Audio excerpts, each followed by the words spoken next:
Every year, in almost every season of anime for the last couple of years, there have been a bunch of isekai that get made throughout the year, and most of them only get talked about because people, such as I, do the typical, "Oh god, it's another isekai, please, for the love of God, shoot me." However, there is always one of these that people get right, one isekai that impresses everyone, and usually gets to be in the talks for best anime of the year.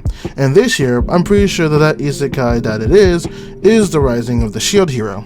Right from the beginning, the show caught my eye right off the bat with its very first episode, where our main character, Naofumi, was accused of sexually assaulting the princess. We as the audience know he's innocent, but the characters don't know that, and is treated like an evil person throughout the kingdom.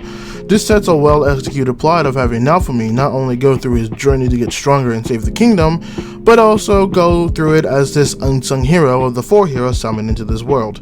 It's great to see the plot take new approaches to the story of a hero rather than going through the typical plain template that's been used for ages. The story feels engaging and makes the isekai part of the story a lot more interesting. A boy stripped from his own world only to be brought from another world and accused of wrongdoings.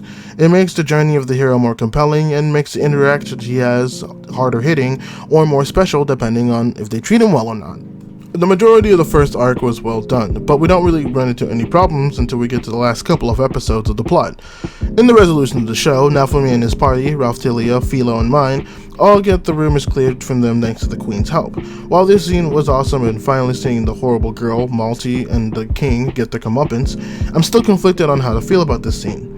On one hand, having the Queen coming in and being this deus ex machina to all Naofumi's problems show how much power the Queen holds in the kingdom and how her word is held over the king's. It also makes a really awesome female character in the process of everything else. On the other hand, for the show to spend that much time and care on a journey with Naofumi and making him be this villain that the kingdom, specifically the Church of the Three Heroes, framed so that they can get rid of him and get power, I also do wish that they spend a little more time at the end of the arc in clearing Naofumi's name. This wasn't a bad decision to do what they did with the Queen, but it is just a little bit jarring to see the resolution end so quickly when before all of this, there was the multiple episodes for the current Felonian Queen telling Naofumi that he needs to make up with the other cardinal heroes in order to save the world. It felt like we were reaching the end, but there was still a lot more to explore in terms of Naofumi going through every hero and trying to make amends. After we get to the last couple of episodes in this show, I was really bothered by how the story progressed from there. After Naofumi gets cleared of his crimes, it seems that the show starts a new arc in the last couple of episodes of the season before ending it the way they did. This is another point I've been conflicted on since the way it progressed from there into the ending made me feel unsatisfied. It's great to leave your audience wanting more, and it's a very common practice of any show to give a plot point for your audience to come back to next season. But here I felt as they started giving me a new arc and decided that I'd have to wait to finish it partway through. Again, it's not the worst decision, but I would have preferred them ending the show when Naofumi and his party are walking out of the kingdom, then continuing the story and leaving it where they did. Now, rather than feeling like I wanted more, I'm left really bothered that the anime stopped when things were really starting to pick up. Moving on to the character portion of this review, if you were to come up and tell me that making a character a defense shield wielding hero can make for a good character, well, I'd laugh at your face. But seeing it in action, I gotta say that I'm actually quite impressed. I think the greatness of this character is making him strong with the shield, while at the same time not making him strong in a lot of ridiculous ways. Sure, he could hold his own with the shield, but he wasn't straight up beating up many people in one-on-one fights, and when he did, he would either use dirty tricks to help him do it, or he would use his Dragon Rage ability that took a lot out of him and in some cases almost killed him. It's surprisingly a well-crafted way in making a defense character being able to hold himself in most situations.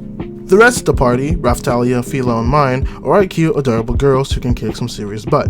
However, one of my biggest problems is that their overall personalities are pretty one-dimensional.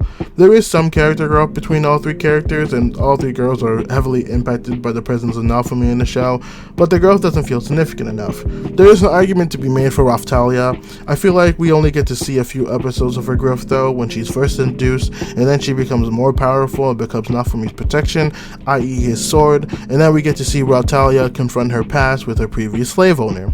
I will say that I do like that they at least had the three girls represent the main races in the show. I thought that was a pretty neat introduction, and it was honestly pretty smart as well. The sword and bow cardinal heroes are kind of irrelevant in the show. They do show up, have their battles, and cause Naofumi some problems along the way, but for the most part, they're along for the ride. But the spear hero is someone I got annoyed with very fast. At first, I was okay with him being this man who blindly followed the rule of the king, let the idea of a hero get to his head, and also get tricked by the same girl that tricked Naofumi, Malty. And personally, I would have still liked him to be that kind of guy, even after Naofumi's name was cleared. But instead, he just became more and more obnoxious every time he came on screen. I didn't hate him because he was put in the place of a bad guy framing an innocent man. His actions became nonsense even when the other two heroes had an idea of what was going on. Plus, constantly hitting on Philo every time just became quite bothersome throughout the series. The first opening I wasn't really a big fan of. It felt like just another generic J-Rock song that doesn't fit well with the anime, nor did it do well in order to get me excited for the episode I was watching. However, over time I did find myself enjoying the music. Slowly but surely, it has crawled its way into being a pretty good opening in my opinion. I would call it one of the best songs of the year, however, I think it's still not there to be a contender yet. It does sound good, but it still doesn't really work effectively as other OPs might have this year. I felt even less optimistic about the second opening. I did not like the song of this one even after I tried giving it a decent chance. It still never stuck with me and it probably never will, which really sucks because I do like the animation for the second opening. It was far better than anything the first one came out with. It's not a super downgrade, but it's definitely a visible drop. The animation of this was actually pretty good. There were a lot of good moments, such as Naofumi versus the spear hero fight, the Pope ambushing the rest of the heroes, and a lot of the catastrophes looking really good and colorful. For the most part, overall, there's not much to say. This animation for this show was really on point and really good. You know, going into this, I had some pretty negative views. I really thought that this was just going to be another Isekai one-off series that was made, and it wasn't going to do anything in terms of creativity or innovation. But this anime delivered pretty well. It still wasn't an amazing anime, it's nothing to write home to. I would say though that this is a work to be proud of and to be happy that you made. Now let's hope that this doesn't fall into the realm of No Game No Life and we never get a second season of it. I give The Rising Shield Hero a 7 out of 10. And that's going to do it for this review. Thank you all for watching this review. Make sure to like, comment, subscribe if you liked the video. And remember to return for more of this anime goodness. Also remember, don't forget to check out the podcast. We have a new episode every Friday.